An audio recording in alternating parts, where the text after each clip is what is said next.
Fala pessoal, beleza? Como vocês estão? Hoje eu vim trazer mais um resumo de um capítulo do livro O Holocausto, uma nova história, do Lawrence Hills. Hoje nós vamos falar do capítulo número 5, que vai falar acerca das leis de Nuremberg, né? Primeiramente, o capítulo começa falando do ano de 1934, então ele consuma ali a solidificação do Hitler no poder, porque é em 1934 que o presidente Van Hindenburg ele falece, né? E aí o Adolf Hitler consegue unificar o poder. E aí sim, posteriormente ele vai falar sobre algumas perseguições ainda feitas aos judeus, né? Que esse movimento já havia meio que se consolidado na Alemanha, né? E era feito naturalmente já, de alguma forma, né? Claro que dando aquela forçada de barra, mas já era a regra e não mais a exceção, né? E aí sim ele vai falar sobre a criação das leis de Nuremberg, que são 3 leis, né? A primeira lei é sobre a bandeira da suástica, né? Na verdade o nome é a bandeira do Reich, né? Que é justamente a bandeira da suástica, né? Que nós conhecemos, que nós vemos nos livros, em algumas imagens, né? Essa bandeira, ela dividia até então o lugar com a bandeira da Alemanha naquele momento. E aí, em 1935, é definido que aquela bandeira se tornaria a bandeira oficial da Alemanha. A segunda lei, e aí já afeta muito a população dos judeus e a população até dos alemães mesmo, é a lei da proteção do sangue e da honra alemã. Por quê? Essa lei basicamente ela dizia que a partir daquele momento não poderia mais haver relações sexuais entre judeus e não judeus. A grande coisa que tem essa lei é que ela afeta as duas partes. Primeiro porque ela intervém na intimidade dos judeus, mas ela também intervém na intimidade dos alemães, né? Porque é muito subjetivo, não é se casar mais. Agora, tipo, não pode ter uma relação. Então, por exemplo, entrou dentro da sua casa, como é que você vai provar que vocês não estavam fazendo isso? E se vocês estivessem, vocês estão cometendo crime. Então, dá autonomia ao Estado alemão de ir a fundo na investigação do que está acontecendo. Né? Então, essa lei ela é muito relevante, né? Porque ela começa de fato a distanciar cada vez mais os judeus dos alemães. E a terceira lei é a lei da cidadania do Reich, que basicamente vai definir quem tem a cidadania e vai tirar a cidadania do judeu como sendo alemão, né? Então, um judeu que nasceu na Alemanha já não era mais alemão. Ele era definido como judeu e perdia a cidadania.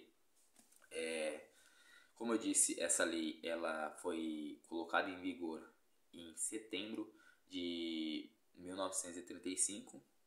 Só que começou a se debater então o que era um judeu, né? Porque naquele momento não existia uma nação para os judeus, não era tão fácil definir o que era um judeu, porque não havia o Estado já consolidado de Israel como existe hoje, por exemplo. Então, o que era um judeu, né? E aí começa a se definir o que seria considerado um judeu dentro da Alemanha.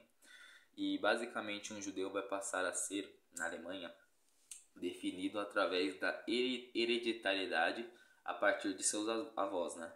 Então, por exemplo, todo mundo tem, teoricamente, 4 avós, né? Sendo 2 por parte de pai, 2 por parte de mãe, ou uma avó de cada lado. Beleza. Aí a definição ficou mais ou menos assim. Se você tiver 3 avós de origem judaica, automaticamente você se torna um judeu. Se você tiver apenas um, você não é. Se você tiver 2 que são e 2 que não são, aí vai depender da forma como você segue sua vida. A sua religião é judaica, você é casado com uma mulher judaica também, então ele começa a colocar elementos para você, se estiver nessa posição, se afastar do judaísmo, né? E no caso, o próprio autor, o Lawrence Hills, ele diz que isso é um absurdo, porque isso fere completamente a ideia dele de higiene racial. Porque higiene racial é porque precisa ser limpada essa raça, porque essa raça já é impura na percepção deles na época. Só que, se por exemplo o que vai definir isso passou a ser a forma como a pessoa age, automaticamente não faz sentido mais esse extermínio, porque não é mais uma questão racial. Aí já é uma questão de valores e princípios, entende? Então, o próprio Lawrence Hills faz uma crítica a essa postura da definição do que são os judeus na Alemanha a partir de novembro de 1935. E a população, como ela estava lidando com isso? É claro que elas não achavam o melhor, mas também elas não estavam indo muito contra isso por dois motivos.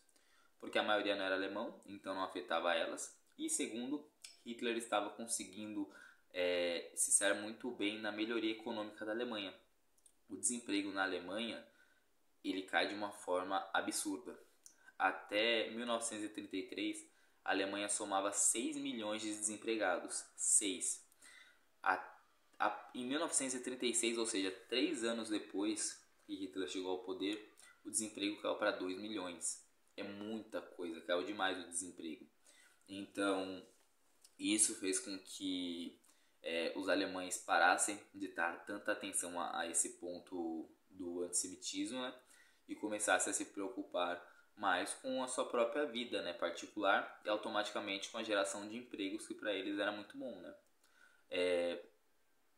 Vale ser dito que essa melhoria, que realmente é muito grande na questão dos desempregados, ela é devida também a algumas manipulações para você conseguir alterar esse número. Então, a questão de contabilização de mulheres, a questão de que, por exemplo, o judeu tinha o emprego dele. A partir do momento que eles começaram a tirar os judeus de cargos públicos e tirar os judeus de exercer a advocacia, por exemplo, começaram a tirar os empregos dos judeus, né?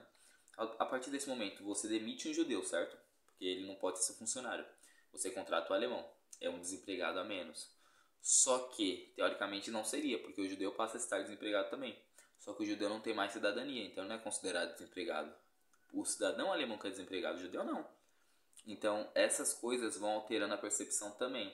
Mas realmente ele conseguiu melhorar sim a economia da Alemanha, até porque ele começou a construir novas estradas, ele começou a investir em vários ramos, inclusive militarmente, né? Então, querendo ou não, gera emprego de alguma forma, né? Outra coisa também que mudou muito a partir de 1933 foi quando ele chegou ao poder. Como eu havia dito já em outro vídeo, a coisa que ele priorizou de imediato foi o fortalecimento das Forças Armadas, né? Em 1933, apenas 1% da receita nacional era destinado a investir nas Forças Armadas, né? 2 anos depois, 1975, apenas 2 anos depois, foi de 1 para 10. 10% da renda nacional da Alemanha começou a ser destinada para as Forças Armadas, né? E aí, em maquinário e contingente também, né?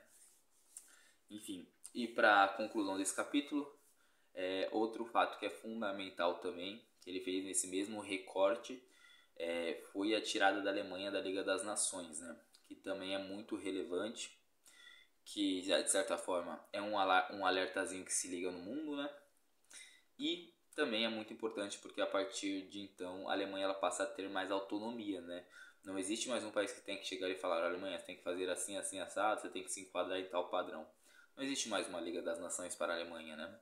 Ela passa a ter uma autonomia muito maior. Enfim, o capítulo foi esse. Continuo fortemente recomendando a leitura, um livro muito agradável, com muito conteúdo. Agradeço cada um que tirou um tempinho para assistir esse vídeo.